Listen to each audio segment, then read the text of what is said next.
True. Nervous. Very, very dreadfully nervous I had been and am. But why will you say that I am mad? The disease had sharpened my senses, not destroyed, not dulled them. Above all was the sense of hearing acute. I heard all things in the heaven and in the earth. I heard many things in hell. How then am I mad? Hearken and observe how healthily, how calmly I can tell you the whole story. It is impossible to say how first the idea entered my brain, but once conceived, it haunted me day and night. Object, there was none. Passion, there was none. I loved the old man. He had never wronged me. He had never given me insult. For his gold I had no desire.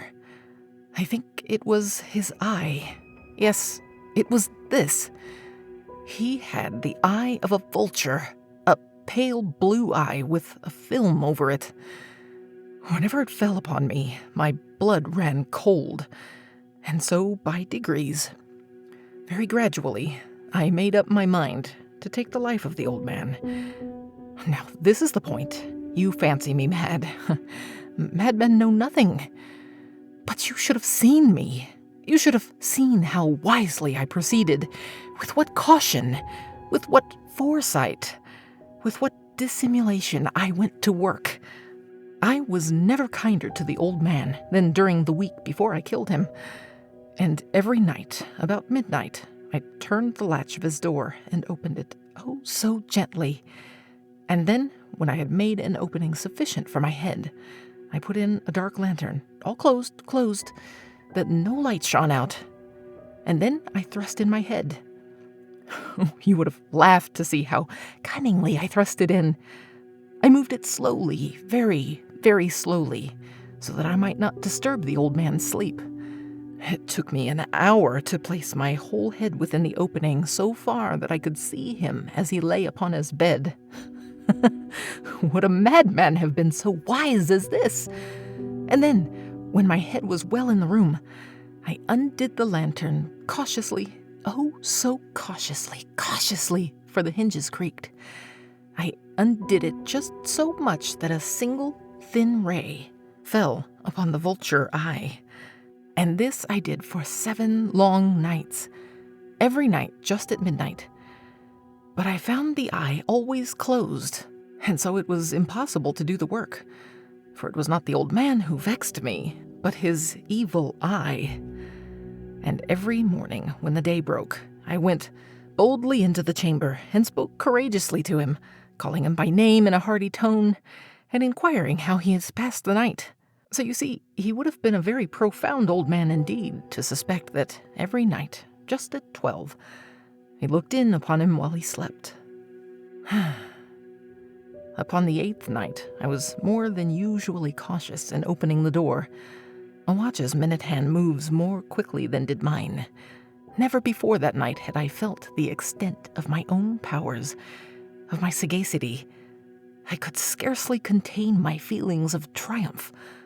To think that there I was, opening the door little by little, and he not even to dream of my secret deeds or thoughts. I fairly chuckled at the idea. Perhaps he heard me, for he moved on the bed suddenly, as if startled. Now you may think that I drew back, but no.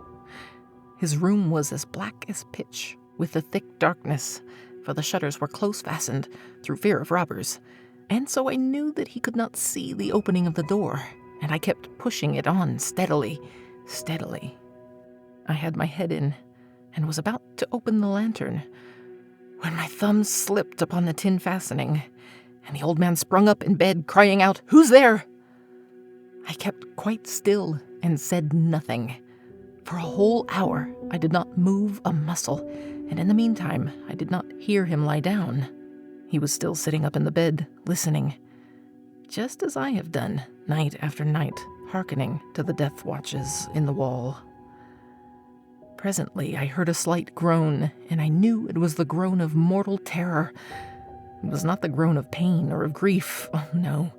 It was the low, stifled sound that arises from the bottom of the soul when overcharged with awe. I knew the sound well. Many a night, just at midnight, when all the world slept. It has welled up from my own bosom, deepening with its dreadful echo the terrors that distracted me. I say I knew it well. I knew what the old man felt, and pitied him. Although I chuckled at heart, I knew that he had been lying awake ever since the first slight noise. When he had turned in the bed, his fears had been ever since growing upon him. He had been trying to fancy them causeless, but could not. He had been saying to himself, "It is nothing but the wind in the chimney. It is only a mouse crossing the floor. Or it is merely a cricket which has made a single chirp." Yes, he had been trying to comfort himself with these suppositions. But he had found all in vain, because death, in approaching him, had stalked with his black shadow before him and enveloped the victim. And it was the mournful influence of the unperceived shadow that caused him to feel, although he neither saw nor heard, to feel the presence of my head within the room. When I had waited a long time, very patiently, without hearing him lie down, I resolved to open a very, very little crevice in the lantern. So I opened it. You cannot imagine how stealthily, until at length a simple dim ray, like the thread of a spider, shot from out the crevice and fell full upon the vulture eye. It was open, wide open, and I grew furious as I gazed upon it. I saw it with perfect distinctness, all a dull blue, with a hideous veil over it that chilled the very marrow of my bones. But I could see nothing else of the old man's face or person, for I had directed the ray, as if by instinct, precisely upon the damned spot. And have I not told you that what you mistake for madness is but over-acuteness of the sense? Now, I say, there came to my ears a low, dull, quick sound, such as a watch makes when enveloped in cotton. I knew that sound well, too. It was the beating of the old man's heart. It increased my fury, as the beating of a drum stimulates the soldier into courage. But even yet I refrained and kept still. I scarcely breathed. I held the lantern motionless. I tried how steadily I could maintain the ray upon the eye. Meantime, the hellish tattoo of the heart increased. It grew quicker and quicker, and louder every instant. The old man's terror must have been extreme. It grew louder, I say louder every moment. Do you mark me well? I've told you that I am nervous, so I am. And now, at the dead hour of the night, amid the dreadful silence of that old house, so strange a noise as this excited me to uncontrollable terror. Yet for some minutes longer I refrained and stood still. But the beating grew louder. I thought his heart must burst. And now a new anxiety seized me. The sound would be heard by a neighbor. The old man's hour had come. With a loud yell, I threw open the lantern and leapt into the room. He shrieked once only. In an instant, I dragged him to the floor and pulled the heavy bed over him. Then I smiled gaily to find the deed so far done. But for many minutes, the heart beat on with a muffled sound. This, however, did not vex me. It would not be heard through the wall. At length, it ceased. The old man was dead. I removed the bed and examined the corpse. Yes, he was stone dead. I placed my hand upon the heart and held it there many minutes. There was no pulsation. He was stone dead. His eye would trouble me no more. If you still think me mad, you will think so no longer when I describe the wise precautions I took for the concealment of the body. The night waned, and I worked hastily, but in silence. First of all, I dismembered the corpse. I cut off the head, the arms, the legs. I then took up 3 planks from the flooring of the chamber and deposited all between the scantlings. I then replaced the boards so cleverly, so cunningly, that no human eye, not even his, could have detected anything wrong. There was nothing to wash out, no stain of any kind, no blood spot whatever. I had been too wary for that. A tub had caught all. When I had made an end of these labors, it was 4 o'clock, still dark as midnight. As the bell sounded the hour, there came a knocking at the street door. I went down to open it with a light heart, for what had I now to fear? There entered 3 men who introduced themselves with perfect suavity as officers of the police.